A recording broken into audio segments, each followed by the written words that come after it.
Hello, podcast listeners. We know podcasts are a great way to catch up on a program that you may have missed on KSJE, and it's provided as a free service of this radio station. But you know, KSJE is now listener supported, and so while you enjoy this podcast, we hope that you'll also take some time to join KSJE. Become a member today. It's quite easy to do. Just go to our website at ksje.com/support and pick the level of support that best matches your budget. Thanks again for listening. Here's your podcast.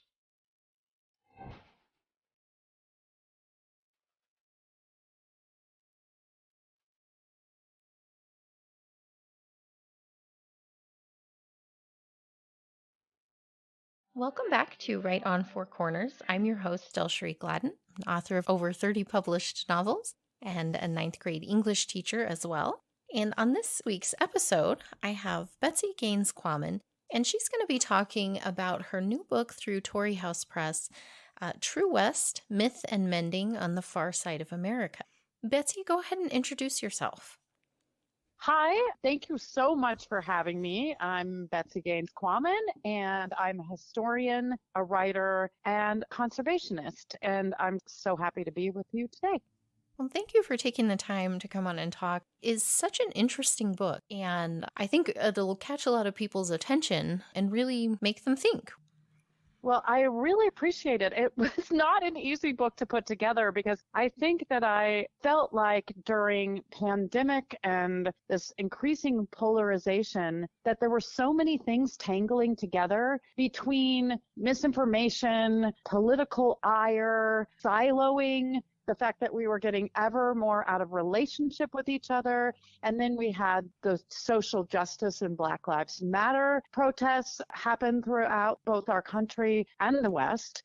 I also started to bump up against the idea that we in the West had various stories and themes and myths that were found to what it means to be an American. And I really look at how these ideas of the frontier, of manifest destiny, of uber liberty, like unbridled freedom, how these really came into play in the way Americans were seeing themselves, maybe without being aware that it was coming from ideas on the West. And so I really, in addition to everything in this book, which I try to wind my way through, I take what was happening in the West and these ideologies and trace them from here to the January 6th insurrection. So this book is really about many things that fit together that really created circumstances that got us where we are today, and hopefully gives us steps and opportunities and ways of thinking to get back into dialogue and relationship with one another.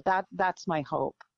You really tackle a lot in this book. You bring a lot of different aspects together. And one thing that it does really well is open up those avenues for discussion, because there's a lot, and we'll get into some of the specifics, but you bring a lot of material together, and like you're linking things that people don't necessarily automatically say, well, this caused this and these different things came together to create this boiling point. It brings a lot of the information that I think we've heard in pieces and parts, and maybe from one side or the other side, and maybe not gotten all of it put together in a way that starts building this web. And I found that to be a really interesting aspect of the book, because there were a lot of topics that I wasn't super knowledgeable on and had kind of just gotten a little bit here and there and kind of knew about it, but not all the details. And it was really interesting to read this and start getting a wider view of these different things that happened throughout the pandemic and politically and socially, and just so much over the last 3 to 4 years, especially. I'm amazed that you were able to gather so much information and put it together in a coherent way that people can start talking about it in a more respectful manner with more information, not just the things that we either wanted to hear or happened to hear instead. Yeah, and I really appreciate you putting it that way because I interviewed over 100 people for this book. And I interviewed people who had all sorts of political ideas, all sorts of values, all sorts of way of seeing the West and America. And so the title True West is a little bit tongue in cheek. You know, what is True West? We all have our version of it, those of us that are living here. I did start this book as a way for me to start to untangle everything that I saw that was going on. It was an opportunity for me to get actual versions of people that I could see face to face rather than get narratives on social media, which became increasingly dangerous and angry. And I think I started this book out feeling angry. As I began to talk to people and hear them out and just sort of create relationships, and this was my own experiment, I've really tried to think of ways to scale it or to offer opportunities for other people to do it, because what I found, it was an absolutely unprecedented situation during COVID where we had, and my first book is on the militia movement and the Bundy family. They're the family in northern Nevada that have been involved in 2 armed events against the federal government. The first one was over cows illegally grazing, and that was in Bunkerville, Nevada. The second one took the sons of the patriarch Cliven Bundy down in Nevada. His sons went to the Malheur Wildlife Refuge and took over an Oregon refuge for several weeks. I was interested in what was motivating them, and I was looking at the patriot movement.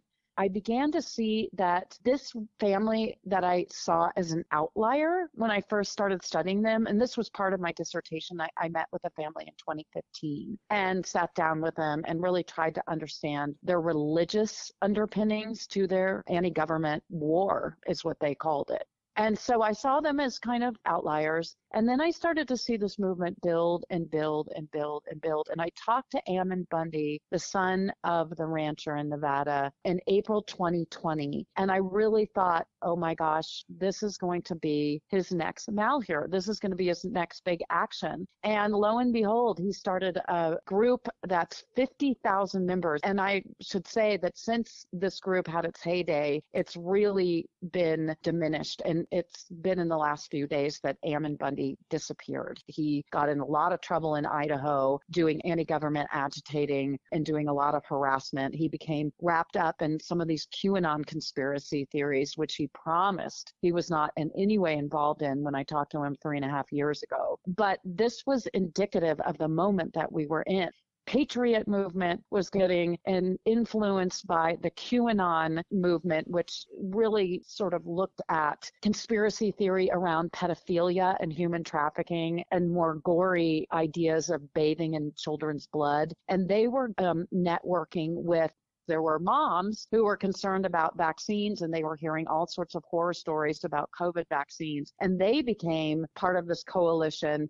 And then you had these adamant Stop the Steal people who were building coalitions with the Proud Boys and the Oath Keepers. In advance of the 2020 election, I saw the militia share the stage with anti-vaxxers who shared the stage with conspiracy theorists who were determined that COVID was fake. And then this was a conference of people who were very skeptical about everything, you know, from the Federal Reserve to contrails in the sky. And at lunch, they showed the movie The Titanic Never Sank. And so I saw this group of people pulling together and building a coalition, and it was unprecedented. And many of those people or their networks were the people that showed up on January 6th for the insurrection. It wasn't just the Proud Boys. It was a broad coalition of people who had been indoctrinated and recruited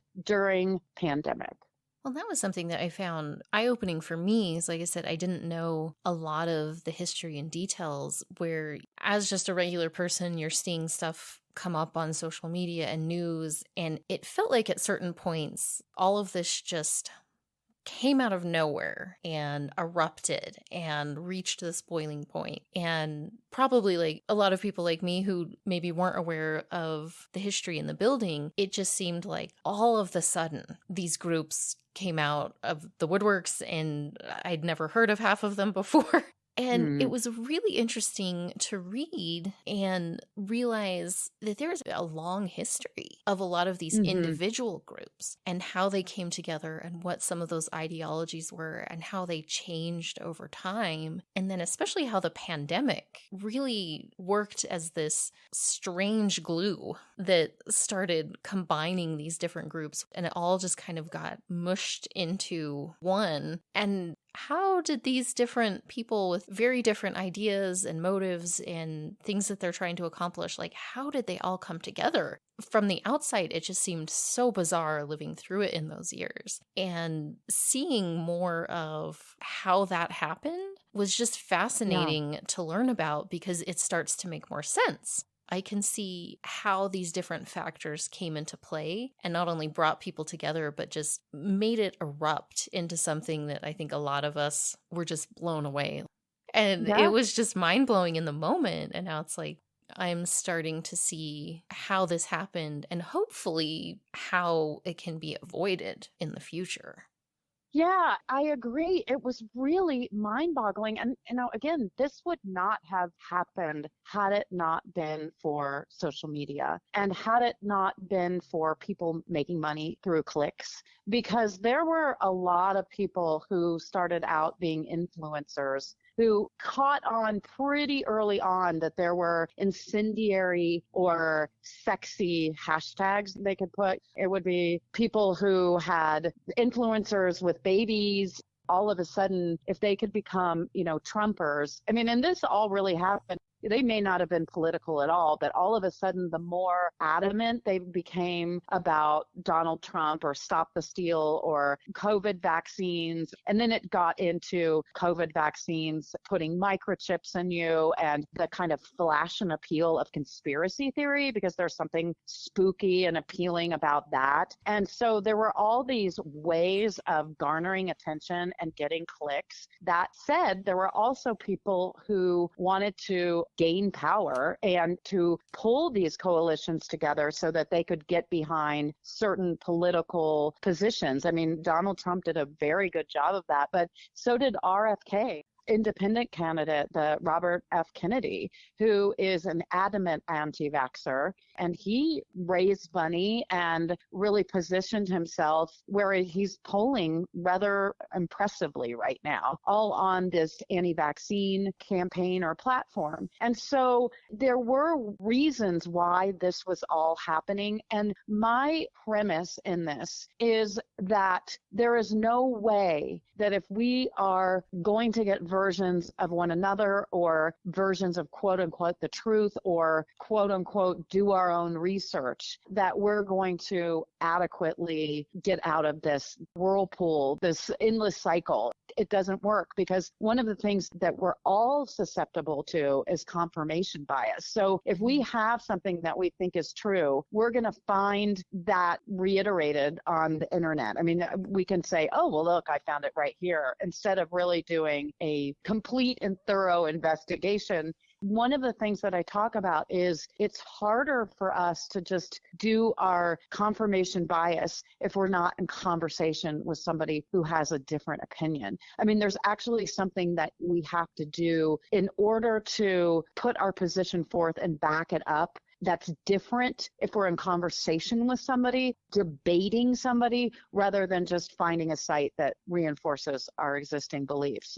I really talk about the kind of wonderful opportunity with and engaging with people. And I am talking about investing in our communities. A lot of us in the West live in small communities. We live in communities that are both conservative and liberal. And we really need to be able to talk to each other and have relationships with each other that are beyond what is said on social media, because there are people that are targeting Western communities to polarize them. They're targeting them with extremists. They're targeting them, in terms of taking over school boards, or this particular issue is a little more complicated, but we're seeing the dwindling of local newspapers, and we no longer have that as a core in terms of something that we all read and know about and follow, and that's been really difficult on communities. And unless we are in relationship with one another, we are going to see our communities fall victim to intentional takeovers. And I really look at it in Idaho Panhandle, which is a geography that's been targeted by this essentially Christian nationalists who are trying to take over things on a local level, and they're also trying to take over the state Republican Party. And the thing that's very interesting about the Idaho issue is the people who contacted me to share their story are conservative Republicans that are absolutely adamant about getting extremists out of their state. They're starting to win. This last election, they saw more, again, it's conservative candidates, but it's not extremists. They really have made an effort in their state to begin to take their politics back. But once you get extremists in your communities, it is really hard because they're indoctrinating people. There are real vulnerabilities in some Western communities. I mean, there's economic pressures. People may be struggling with jobs. There's inequity in terms of buying a house. And so, extremists can come in there and they remake communities with like-minded people in places where people are either leaving or they're feeling really resentful and angry and want to join a community that's radicalized. And I was really surprised by some of the stuff you brought up about Idaho and the focused efforts to recruit and change the populations of towns in order to change the politics. And that was eye-opening. A really concerted effort by particular groups or people who are aligned in an ideology. You wouldn't think, just as a regular person, that someone's really out there doing that and trying to change whole towns or geographic areas by encouraging people of similar mindsets or similar goals toward these radical ideas to basically set up shop and work together to promote that. I guess that just wasn't something that I had really thought about as things that happened in today's world, but it really is. And it's something that probably, like the frog in the boiling water, when it's happening a little bit at a time, the community may not necessarily notice. And it's not the same type of thing as an armed group coming in to take over a town. It's a different approach to that, but still very effective over the long term, which I think just being aware that that's something that could happen and encouraging more involvement in community politics and just being aware of what's going on in their town and where some of those changes are coming from. So if it's not something that they want to see, taking action to be able to step up and be like, hold on here, this is not what we're about. We don't want to see things go in a particular direction. Having that higher level of awareness, I think, is really important. You help with that with this book of bringing to light some of what's going on that in our busy day-to-day lives, we just may be missing some of it until it gets to a point where it's in our face. Yeah, we're so busy and everybody is trying to, raise their kids and put food on the table and do their jobs and be good friends. And we have a lot. And at the same time, we're also, for a while there, having to navigate a pretty scary pandemic, which was unfolding and we didn't understand. I have two kind of examples. One of a community that really fought back. It's Bonners Ferry, which is a conservative town and a conservative county in the Idaho Panhandle. And they had their school board taken over by two extremists who do not even believe in public education and, wanted to gut the budget and ban books and do awful things to this district. And these extremists won by something like 7 votes because people weren't paying attention. And then all of a sudden they thought, oh my God, here we have these people on our board and they do not have the best interests of our school at heart. They had a recount. They kicked those folks off. And then with the next election, they weren't paying attention again. And lo and behold, the extremists got back in. And so there needs to be a vigilance. This is something that in the Idaho Panhandle in particular, there are people who are vigilantly trying to protect their communities. And I think this community now knows we got to keep our eye on the ball.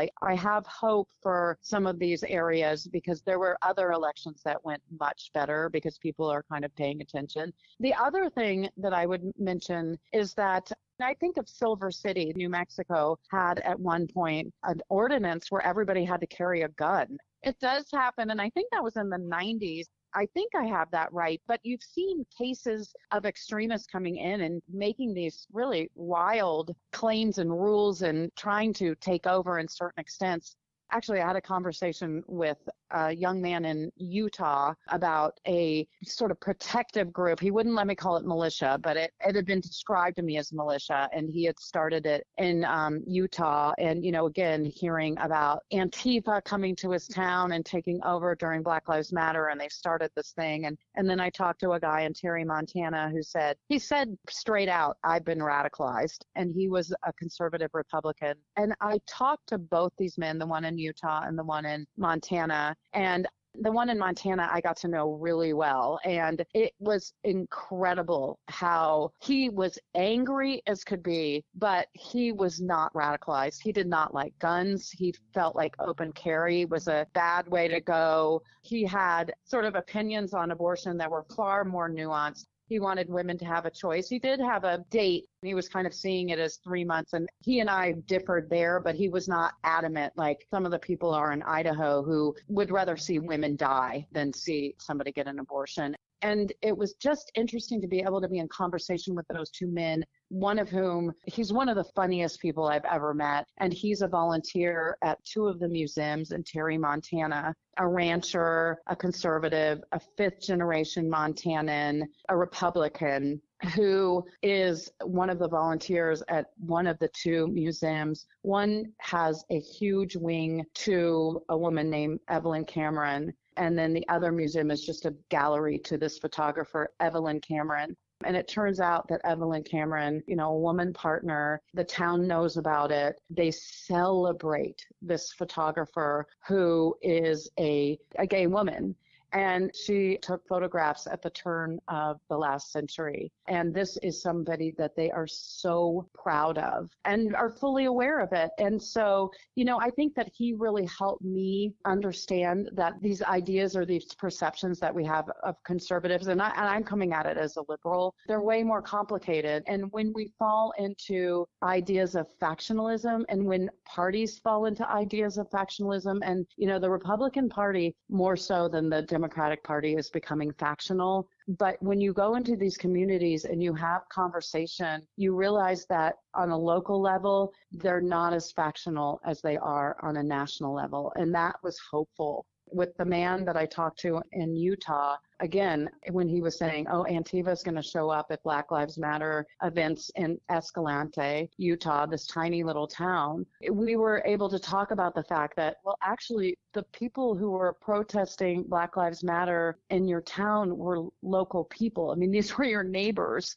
And Antifa was a bit of a boogeyman that Donald Trump put out there to blame for what was happening during Black Lives Matter. And at the end of our conversation, he started reciting a poem about a Mormon settler in a little place called Pocketville, which is also Virgin, Utah. And it was something that I had worked on in my dissertation. And I said, oh my God, I can't believe you know a poem on Pocketville. And we kind of laughed after a really tense 3-hour conversation. And so this is a long way of me saying, there's a lot to navigate and there's a lot of anger out there, but I still have a lot of hope in our communities and in engaging on a community level and in relationship building with our neighbors wherever they stand on the spectrum, because we do have communities susceptible to radicalization, really threatened. And we also are facing major resource issues. Major water issues.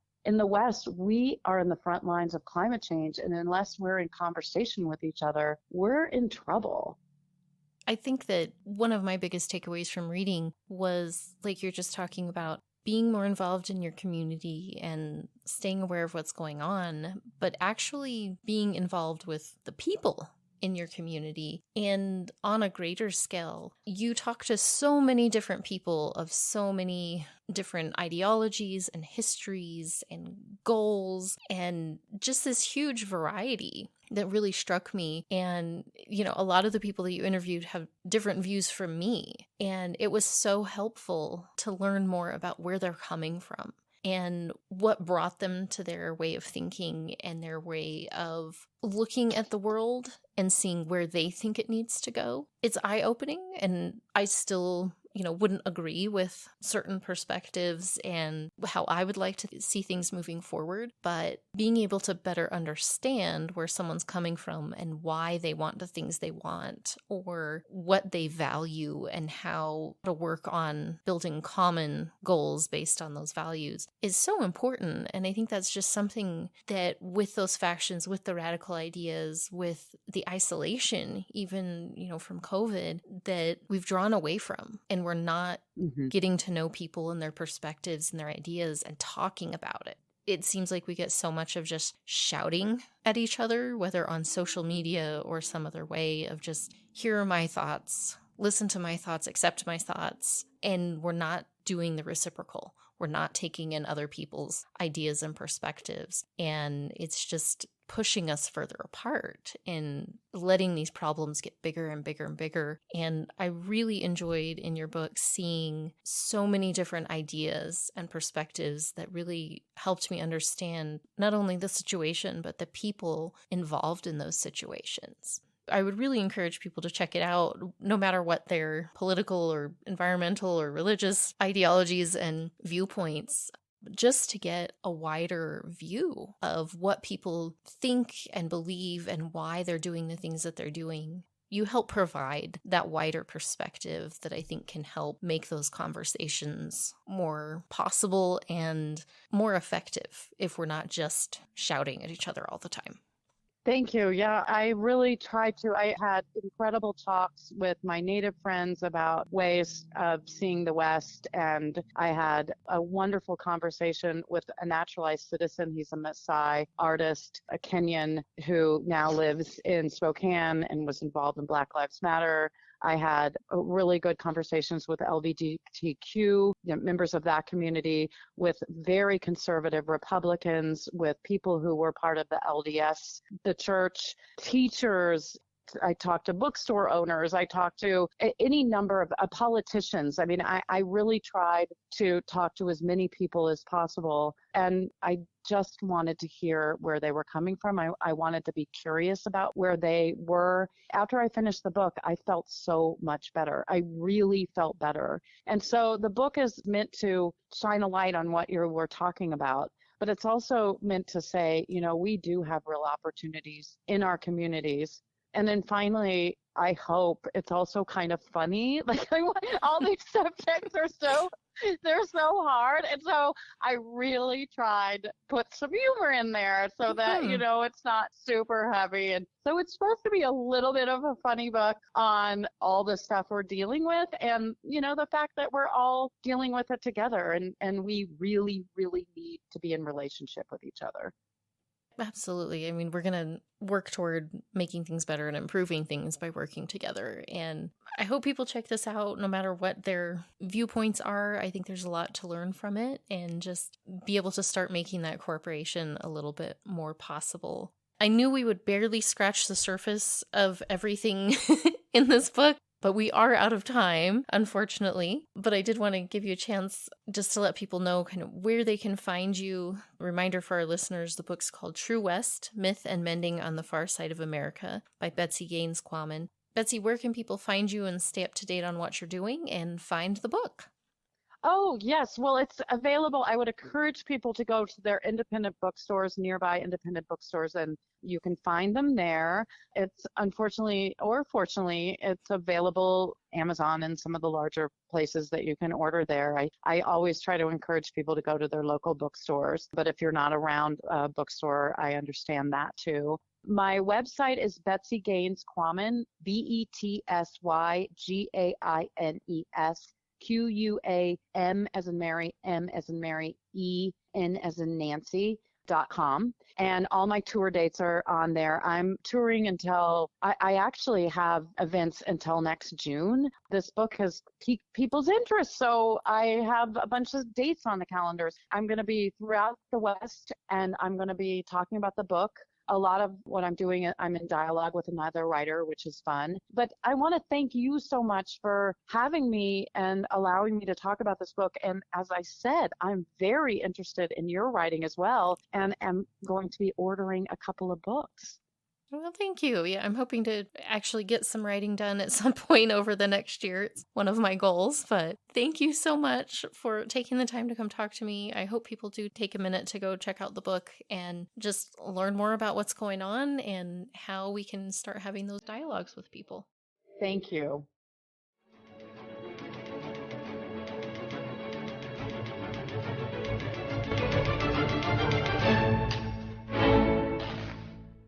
Did you enjoy that podcast? We hope that you did. And if you did, share it with your friends. And if you really want to keep podcasts like this coming, please support KSJE. You can do it easily online at ksje.org.